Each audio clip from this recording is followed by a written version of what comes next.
حضرت مریم وہ پاکباز اور پاکیزہ عورت ہیں جن کے نام پر قرآن مجید میں ایک پوری سورت اتار دی گئی، اور قرآن پاک آپ کی پیدائش، پرورش، کفالت اور آپ کے ہاں حضرت عیسیٰ کی پیدائش کے واقعات کو کھول کھول کر بیان کرتا ہے، تاکہ لوگ اللہ تبارک و تعالیٰ کی محبوب بندی کے بارے میں کوئی شک و شبہ نہ رکھیں۔ حضرت مریم علیہ السلام حضرت داؤد علیہ السلام کی نسل سے تعلق رکھتی ہیں۔ آپ کے والد محترم اس دور میں بنی اسرائیل کے امام نماز تھے، اور آپ کی والدہ محترمہ بھی عابدہ اور زاہدہ خاتون تھیں۔ اس دور میں اللہ تعالیٰ نے بنی اسرائیل پر حضرت زکریہ علیہ السلام کو مبعوث فرمایا تھا۔ جب حضرت مریم علیہ السلام کے والدہ کے ہاں اولاد نہیں تھی تو انہوں نے اللہ کے نام پر یہ نظر مانی کہ اگر ان کے ہاں اولاد ہوئی تو وہ اسے بیت المقدس کی خدمت کے لیے وقف کر دیں گی۔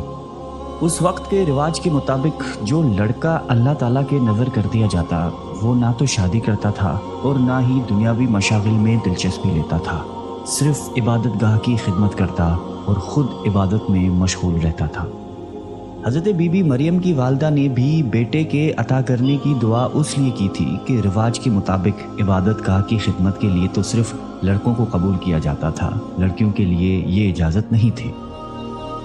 چنانچہ بیٹے کی جگہ جب بیٹی پیدا ہوئی تو ماں کو یہ فکر ہو گئی کہ اس کی نظر قبول نہیں ہوگی، کیونکہ دستور کے مطابق لڑکی نظر کرنے کی ممانعت تھی۔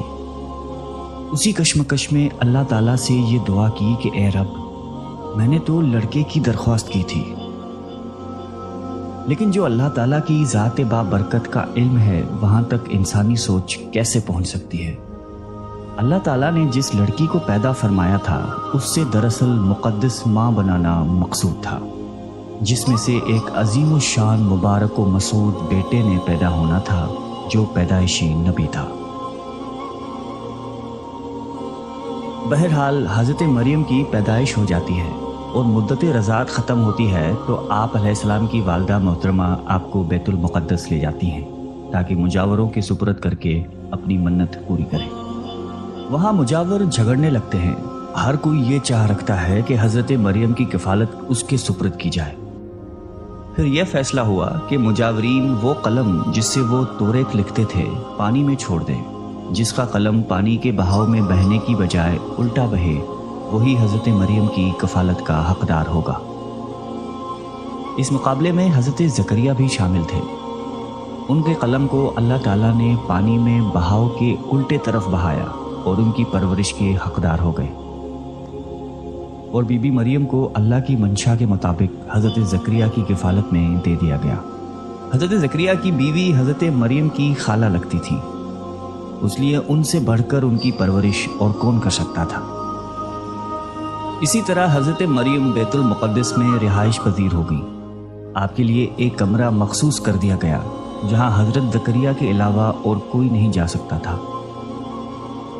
آپ دن رات اللہ تعالیٰ کی عبادت میں مشغول رہتی تھی۔ جب بھی حضرت زکریا آپ کے پاس آتے تو وہ حیران ہوتے، کیونکہ آپ کے پاس بے موسم پھل موجود ہوتے تھے۔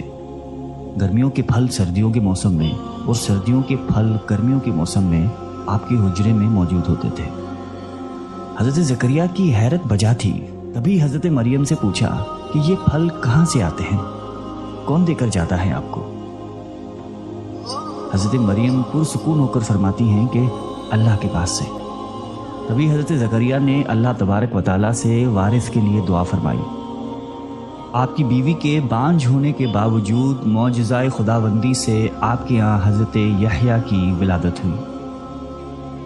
حضرت مریم کی عظمت اور فضیلت کو رب کریم نے بار بار قرآن مجید میں فرمایا ہے اور اپنی مومنہ بندی کی پاکیزگی اور پاک دامنی کا اعلان کیا ہے۔ حضرت بی بی مریم کی عمر جب تقریباً 15 سال ہوئی تو ایک فرشتہ خوبصورت نوجوان مرد کی شکل میں نمودار ہوا، جسے علیحدگی میں دیکھ کر حضرت مریم خوفزدہ ہوئی اور وہ اپنی عصمت کی حفاظت کے لیے فکر مند ہو گئی۔ گو کہ فرشتے کے چہرے پر تقویٰ کے آثار نمایاں تھے، تاہم بی بی نے اپنی عصمت کی حفاظت کے لیے خود کو اللہ کی پناہ میں دے دیا۔ یہ ایک عفت اور پاک بازی کا ایک طرح کا امتحان تھا جو اللہ کے خاص بندوں پر اکثر ہوتا ہے۔